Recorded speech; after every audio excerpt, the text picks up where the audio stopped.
Hi hello ನಮಸ್ಕಾರ ಎಲ್ಲರೂ ಹೇಗಿದ್ದೀರಾ? ಹೋಪ್ ಎಲ್ಲರೂ ಚೆನ್ನಾಗಿದ್ದೀರಾ ಅಂತ ಭಾವಿಸ್ತಾ ಇದ್ದೀನಿ. ಇದು ನಿನ್ನೆ ಬ್ಲಾಗ್ಗೆ ಕಂಟಿನ್ಯೂಷನ್ ಬ್ಲಾಗ್ ಆಗಿರುತ್ತೆ. ಇವಾಗ ಅಕ್ಕ ಬಂದಿದ್ರಲ್ಲ, ಅಂದರೆ ಅಕ್ಕ ಅಂದರೆ ಯಾರು ಅಂತ ಕೇಳಿದ್ರಿ ನಿನ್ನೆ ಬ್ಲಾಗಲ್ಲಿ. ಅಕ್ಕ ಅಂದರೆ ನಮ್ಮ ಅಕ್ಕ ಅಲ್ಲ, ನಾನು ನಮ್ಮ ನಾದಿನಿನ ಅಕ್ಕ ಅಂತಿದ್ದೀನಿ ಅಷ್ಟೇ. ನನಗಿನ್ನ ದೊಡ್ಡವರು. ನಾದಿನಿ ಅನ್ನೋ ಬದಲು ಇನಿ ಅನ್ನೋ ಬದಲು ಅಕ್ಕ ಅಂತಿದ್ದೀನಿ ಅಷ್ಟೇ, ಇನ್ನೇನಿಲ್ಲ. ಇವಾಗ ಹೋಳಿಗೆ ಮಾಡಿದ್ನೆ. ಹೋಳಿಗೆ ಎಲ್ಲ ಮಾಡಿಬಿಟ್ಟು ಎಲ್ಲರೂ ಕೂತ್ಕೊಂಡು ತಿನ್ನೋಣ ಅಂತ. ಅಕ್ಕ ತುಂಬ ದಿನಕ್ಕೆ ಬಂದಿದ್ರಲ್ಲ, ಒಬ್ಬಟ್ಟು ಮಾಡೋಣ ಅಂದ್ಕೊಂಡಿದ್ದೆ. ನನ್ನ ರೆಸಿಪಿಯಲ್ಲಿ ಡೈಲಿ ನೋಡ್ತಾ ಇರ್ತೀರಲ್ಲ, ಬರೀ ಒಬ್ಬಟ್ಟಿನ ರೆಸಿಪಿನೇ ಹಾಕ್ತಾಯಿರ್ತೀನಿ. ಆದ್ದರಿಂದ ನಿಮಗೆ ಬೋರ್ ಆಗಬಾರ್ದು ಅಂತ ಈ ರೆಸಿಪಿ ಹಾಕ್ತಾಯಿದ್ದೀನಿ. ನಮ್ಮ ಕಡೆ ತುಂಬ ಇಷ್ಟಪಟ್ಟು ತಿನ್ನೋ ರೆಸಿಪಿ ಇದು. ತುಂಬ ಯಾರಾದರೂ ಫಂಕ್ಷನ್ ಮಾಡಿದಾಗ ಇಲ್ಲ ಯಾರಾದರೂ ಬಂದಾಗ ನೆಂಟರು ಫಸ್ಟ್ ಮಾಡೋದೇ ಈ ಹೋಳಿಗೆ ಅಂದರೆ ಒಬ್ಬಟ್ಟಲ್ಲ, ಈ ಥರ ಕರಿ ಕಡುಬು ಮಾಡ್ತಾರೆ. ಆ ರೆಸಿಪಿ ತೋರಿಸ್ತಾ ಇದ್ದೀನಿ ನಿಮಗೆ. ಇವಾಗ ಮಾಡಿದ್ದೆಲ್ಲ ಆಯಿತು, ಎಲ್ಲರೂ ಒಟ್ಟಿಗೆ ಕೂತ್ಕೊಂಡು ಊಟ ಮಾಡೋಣ ಅಂತ ಎಲ್ಲರೂ ಕೂತ್ಕೊಂಡಿದ್ವಿ. ಕಟ್ಟಿನ ಸಾಂಬಾರು, ಅನ್ನ, ಪಲ್ಯ ಏನೂ ಮಾಡ್ಕೊಂಡಿಲ್ಲ ಅಷ್ಟೇ. ನೋಡಿ, ಪೂಜೆಗೂ ಇಟ್ಟಿದ್ದೆ. ಪೂಜೆನೂ ಮುಗಿಸ್ಕೊಂಡು ಇವಾಗ ಊಟ ಮಾಡ್ತಾ ಇರೋದು. ಸಿಂಪಲಾಗಿ ಹಣ್ಣು ಏನು ಕರಿ ಕಡುಬು ಮಾಡಿದ್ವೋ ಆ ಕರಿ ಕಡುಬನ್ನು ಇಟ್ಬಿಟ್ಟು ಒಂದು ತೆಂಗಿನಕಾಯಿ ಹೊಡೆದ್ಬಿಟ್ಟು ಪೂಜೆ ಮುಗಿಸ್ಕೊಂಡೆ ಸಿಂಪಲ್ಲಾಗಿ. ನಾನು ಯಾವಾಗಲೂ ಮಂಗಳವಾರ ಶುಕ್ರವಾರ ಇದೇ ಥರ ಪೂಜೆ ಮುಗಿಸ್ಕೊತೀನಿ. ಹಣ್ಣು ಏನೂ ಇಲ್ಲ ಅಂದರೆ ಮಾತ್ರ ಏನಾದರೂ ನೈವೇದ್ಯಕ್ಕೆ ಮಾಡ್ಕೊಳೋದಷ್ಟೇ, ಇನ್ನೇನಿಲ್ಲ. ಇದು ಅಕ್ಕಗೆ ಸಿಟಿ ಸ್ಕ್ಯಾನಿಂಗ್ ಬರ್ಕೊಟ್ಟಿದ್ರು, ಅಂದರೆ ನಮ್ಮ ಅತ್ತಿಗೆ ಅಲ್ಲ ನಮ್ಮ ನಾದಿನಿಗೆ. ಆದ್ದರಿಂದ ಇವಾಗ ಆ ಕಡೆ ರೋಡು ಬಂದ್ ಮಾಡಿದ್ರಲ್ಲ, ಈ ಕಡೆ ಕೋಲಾರದಲ್ಲಿರೋರಿಗೆ ಗೊತ್ತಿರುತ್ತೆ ಯಾಕೆ ಈ ಕಡೆ ಬಂದಾಗಿದೆ ಅಂತ. ಅಂದರೆ ಫಂಕ್ಷನ್ ಇತ್ತು, ಕಾಲೇಜ್ ಫಂಕ್ಷನು, ಅದಕ್ಕೆ ಆ ಕಡೆ ಕ್ಲೋಸ್ ಮಾಡಿದರು. ಇವಾಗ ಇಲ್ಲಿ ಸ್ಕ್ಯಾನ್ ಮಾಡ್ತಾರಲ್ಲ, ಇವರೇ ಸ್ಕ್ಯಾನ್ ಮಾಡೋದು, ಸಿಟಿ ಸ್ಕ್ಯಾನು, ಗೌರ್ಮೆಂಟ್ ಹಾಸ್ಪಿಟ್ಲಲ್ಲಿ. ಇವ್ರ ಹತ್ರ ಬಂದು ರಿಪೋರ್ಟ್ಸ್ ಎಲ್ಲ ಕೊಟ್ಬಿಟ್ಟು ಅವ್ರು ಹೇಳಿರೋದಕ್ಕೆ ಅವ್ರು ಕೇಳೋ ಕ್ವಶನ್ಗೆಲ್ಲ ಆನ್ಸರ್ ಮಾಡಿದೆ. ಫೈನಲಿ ಅವ್ರ ಶೀಲು ಸೈನ್ ಹಾಕ್ಬಿಟ್ಟು ಇನ್ನೊಂದು ಹತ್ರ ಕಳಿಸಿದ್ರು. ಅಲ್ಲಿ ಬಿಲ್ ಹಾಕ್ತಾರಲ್ಲ, ಅಲ್ಲಿ ಬಿಲ್ಲಿಂಗ್ ಕೌಂಟ್ರ್ ಹತ್ರ ಹೋಗಿ ಅಲ್ಲಿ ಅವರು ಸ್ಲಿಪ್ಪೆಲ್ಲ ಅವ್ರ ಹತ್ರ ಇರೋ ಸ್ಲಿಪ್ಪನ್ನ ನಿಮಗೆ ಹಾಕ್ಬಿಟ್ಟು ನಮ್ಮ ಸ್ಲಿಪ್ಪು ಅವ್ರು ತಗೊತಾರೆ ಅಂತಂದು ಹೇಳಿದರು. ಈ ಅಕ್ಕ ಹತ್ರ ಬಂದೆ. ಇವಾಗ ಅವರು ಡೀಟೇಲ್ಸ್ ಎಲ್ಲ ಬರ್ಕೊಂಡ್ಬಿಟ್ಟು ಆ ಕಡೆ ಪಕ್ಕದಲ್ಲಿರೋ ಬಣ್ಣ ಕೊಡ್ತಾರೆ. ಅವರು ಒಂದು ID ನಂಬರ್ ಆ್ಯಡ್ ಮಾಡಿಬಿಟ್ಟು ಸೈನ್ ಮಾಡಿ ಶೀಲ್ ಹಾಕಿ ಕೊಡ್ತಾರೆ.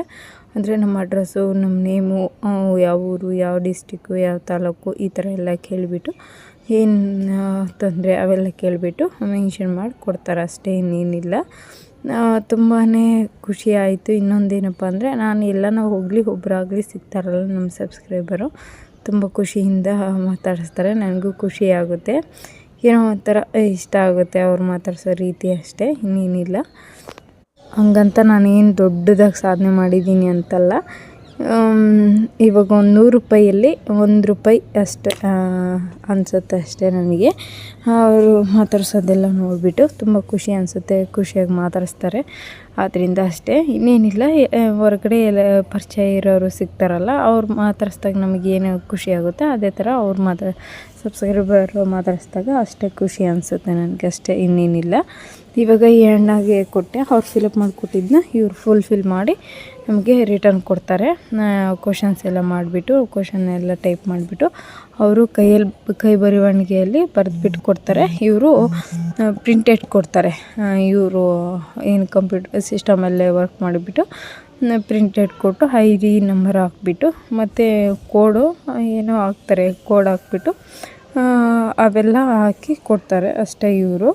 ಆಮೇಲೆ ಶೀಲು ಸೈನು ಎಲ್ಲ ಹಾಕ್ಬಿಟ್ಟು ಕೊಡ್ತಾರೆ. ಆ ಅಣ್ಣ ಕೇಳ್ತಾಯಿದ್ರು, ನಿಮ್ಮದು ಚಿತ್ರದುರ್ಗನ, ಅಲ್ಲಿಂದ ಇಲ್ಲಿ ತೋರಿಸ್ಕೊತಾ ಇದ್ದೀರಾ ಅಂತಂದು ಹೇಳಿದ್ವಿ. ಯಾಕೆ ಅಂತಂದು ಹೇಳಿದರು. ಸುಮ್ಮನೆ ಅಂತಂದೇಳಿ ಸುಮ್ಮನೆ ಆದ್ವಿ ಅಷ್ಟೇ.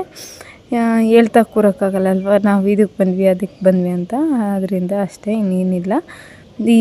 ಈ ಮನೆಗೆ ಹೊಸ ಮನೆಗೆ ಬಂದಾಗಲಿಂದ ವೀಡಿಯೋಸ್ ಕಡಿಮೆ ಆಗ್ತಿದ್ದಾವೆ. Daily videos ಹಾಕೋಕ್ಕಾಗ್ತಾಯಿಲ್ಲ.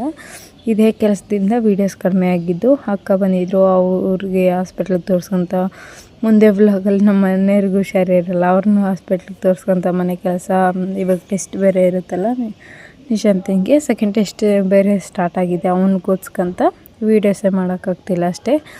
ನೆಕ್ಸ್ಟು ಈ ವ್ಲಾಗಿಂದ ಕಂಟಿನ್ಯೂ ಹಾಕೋಣ ಅಂದ್ಕೊಂಡಿದ್ದೀನಿ, ನೋಡೋದು ಹೆಂಗಾಗುತ್ತೆ ಅಂತ ಗೊತ್ತಿಲ್ಲ. ಇವಾಗ ಅದೆಲ್ಲ ಆಯಿತು. ಅವರು ಸ್ನ್ಯಾಕ್ಸ್ ತಂದಿದ್ರಂತೆ, ತಿಂತೀರಾ ಅಂತಂದು ಕೇಳಿದರೆ ಇಲ್ಲ ಬೇಡ ಅಂದೆ. ಅಂದರೆ ಚಿಪ್ಸು ತಂದಿದ್ದರು. ಹಿಂದ್ಗಡೆ ಇದ್ದಾರಲ್ಲ ಆಂಟಿ ಮೊದಲು ನಾನು ಫಸ್ಟು ನಿಶಾಂತಂದು ಏನು ಪ್ರೆಗ್ನೆಂಟಲ್ಲ ಹಾಸ್ಪಿಟ್ಲಿಗೆ ತೋರ್ಸೋಕೆ ಬರ್ತಿದ್ನೋ ಅವಾಗಿಂದ ಪರಿಚಯ. ಬೇಕಾ ಅಂದ್ಲು, ಬೇಡ ಅಂತಂದು ಹೇಳ್ಬಿಟ್ಟು ಇವಾಗ ಹೋಗ್ತಾಯಿದ್ದೀನಿ ಅಷ್ಟೇ, ಇನ್ನೇನಿಲ್ಲ. ಇವರು ಫಾರಮ್ ಫಿಲಪ್ ಮಾಡಿಬಿಟ್ಟು ಟೈಪಿಂಗ್ ಮಾಡಿ ಅವರೊಂದು ಸ್ಲಿಪ್ ಕೊಟ್ಟರು, ಅದನ್ನ ತೊಗೊಂಡು ಹೋದೆ. ಈ ಗೋರ್ಮೆಂಟಲ್ಲಿ ತುಂಬಾ ವರ್ಕ್ ಇರುತ್ತೆ, ಅಲ್ಲೋಗು ಇಲ್ಲೋಗು. ಇವ್ರೊಂದು ಸೈನ್ ಮಾಡ್ತಾರೆ, ತೊಗೊಂಡೋಗಿ ಅಲ್ಲೊಂದು ಶೀಲ್ ಹೊತ್ಸ್ಕೋಬೇಕು, ಮತ್ತು ಅಲ್ಲಿಂದ ತಗೊಬರ್ಬೇಕು, ಇವ್ರಿಗೆ ಕೊಡಬೇಕು, ಇವ್ರ ಹತ್ರ ಇನ್ನೊಂದು ಚೀಟಿ ಇಸ್ಕೋಬೇಕು, ಇಲ್ಲಿ ಎಂಟ್ರಿ ಮಾಡ್ಬೇಕು. ಹಾಗೆ ಗೌರ್ಮೆಂಟ್ ಏನಿದೆಯೋ ಅಲ್ಲೆಲ್ಲ ಅಷ್ಟೇ, ಏನು ಮಾಡೋಕ್ಕಾಗಲ್ಲ. ಓಡಾಡೋದು ಜಾಸ್ತಿ, ರಿಸ್ಕ್ ಜಾಸ್ತಿ ತಗೋಬೇಕಷ್ಟೇ. ಫ್ರೀ ಬೇಕಂದರೆ ರಿಸ್ಕ್ ಜಾಸ್ತಿ ತಗೋಬೇಕು, ದುಡ್ಡು ಕೊಡೋದಾದರೆ ರಿಸ್ಕ್ ಕಡಿಮೆ ಅಷ್ಟೇ, ಇನ್ನೇನು ವ್ಯತ್ಯಾಸ ಇರೋಲ್ಲ. ದುಡ್ಡು ಕೊಟ್ಟಂಗೆ ಖರ್ಚು ಮಾಡ್ದಂಗೆ ಇರುತ್ತೆ ಎಲ್ಲದೂ, ಟ್ರೀಟ್ಮೆಂಟು. ಇವಾಗ ಇವ್ರ ಹತ್ರ ಮುಗೀತು. ಇವ್ರ ಹತ್ರ ಫಾರಮ್ ಇಸ್ಕೊಂಡು ಮತ್ತು CT ಸ್ಕ್ಯಾನ್ ಮಾಡ್ತಾರಲ್ಲ ಆ ಹೆಣ್ಣು ಹತ್ರ ಬಂದೆ. ಆ ಹೆಣ್ಣು ಹತ್ರ ಬಂದುಬಿಟ್ಟು ಈ ಥರ ಕೋಡ್ ಹಾಕ್ಕೊಟ್ಟಿದ್ದಾರೆ ಅಂತಂದು ಹೇಳಿದೆ. ಅದಾದಮೇಲೆ ಸರಿ ಅಂತಂದು ಹೇಳಿದರು. ಇದು ಇಲ್ಲಿ ವೀಡಿಯೋ ಮಾಡೋಂಗಿಲ್ಲ, CT ಸ್ಕ್ಯಾನ್ ಮಾಡ್ತಾರಲ್ಲ ಅಲ್ಲಿ ವೀಡಿಯೋ ಮಾಡೋಂಗಿಲ್ಲ. ನಿಮಗೆ ಒಂದು ಸ್ವಲ್ಪ ಅಂದರೆ ಬೈತಾಯಿದ್ರು, ಹಂಗಾದ್ರೂ ಗೊತ್ತಿಲ್ದಂಗೆ ಸ್ವಲ್ಪ ವೀಡಿಯೋ ಮಾಡ್ಕೊಂಡಿದ್ದೀನಿ. ಅಲ್ಲಿ ಮಲ್ಕೊಳೋದು, ಅದು ಒಳಗೆ ಹೋಗುತ್ತಷ್ಟೇ ಮಷಿನು. ಆ ಕಡೆ ಸರ್ರಿ ಇದ್ದಾರೆ, ಅದರಿಂದ ಫುಲ್ ಕವರ್ ಮಾಡೋಕ್ಕಾಗ್ತಾಯಿಲ್ಲ, ಬೈತಾ ಇದ್ದಾರೆ ಹಾಗೆಲ್ಲ ವೀಡಿಯೋ ಮಾಡೋಂಗಿಲ್ಲ ಅಂತ. ಮತ್ತು CC ಕ್ಯಾಮ್ರಾನೂ ಇದೆ, ಅದರಿಂದನೂ ಗೊತ್ತಾಗ್ಬಿಡುತ್ತೆ ಅಷ್ಟೇ.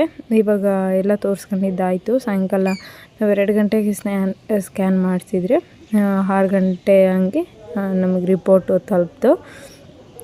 ಇವಾಗ ತೋರಿಸ್ತೀನಿ ರಿಪೋರ್ಟ್ ಎಲ್ಲ. ಇದು ಸ್ಕ್ಯಾನಿಂಗ್ ರಿಪೋರ್ಟು ನೋಡ್ತಾ ಇರ್ಬೋದು. ಇದು ಮೇಲ್ಗಡೆ ಮೆದುಳಿರುತ್ತಲ್ಲ, ಮೈಂಡಿನ ಮಾತ್ರ, ಬ್ರೈನ್ ಮಾತ್ರ ಮಾಡಿಸಿರೋದು. ಮುಂದ್ಗಡೆ ಫೇಸು ಮತ್ತು ಮೇಲ್ಗಡೆ ಬ್ರೈನ್ ಮಾತ್ರ, ಹಿಂದ್ಗಡೆ ಎಲ್ಲ ಮಾಡಿಸಿಲ್ಲ. ತಲೆ ಇದೆಯಲ್ಲ, ತಲೆ ಹಿಂಭಾಗ ಎಲ್ಲ ಮಾಡಿಸಿಲ್ಲ, ಮೇಲ್ಗಡೆ ಮತ್ತು ಮುಖ ಅಷ್ಟೇ ಮಾಡಿಸಿರೋದು. ಅದೆಲ್ಲ ಫುಲ್ಲು ಮುಖ, ಇವೆಲ್ಲ ನೋಡ್ತಾ ಇರ್ಬೋದು. ಅದರದ್ದು ಡೀಟೇಲ್ಸು. ಇದು ಕಣ್ಣು, 2 ಚುಕ್ಕಿ ಕಾಣ್ತಾ ಇರ್ಬೋದು ನಿಮಗೆ, ಅದು ಕಣ್ಣು. ಇದೆಲ್ಲ ಬ್ರೈನು ನನಗೆ ಅನ್ನಿಸ್ದಂಗೆ ಅಷ್ಟೇ. ರಿಪೋರ್ಟ್ಸ್ ಎಲ್ಲ ನೋಡಿಬಿಟ್ಟು ನಾರ್ಮಲ್ ಇದೆ ಅಂತಂದು ಹೇಳಿದರು. ನಂಬರ್ ಅನ್ನಲ್ಲ, ಅದೇ ನಂಬರ್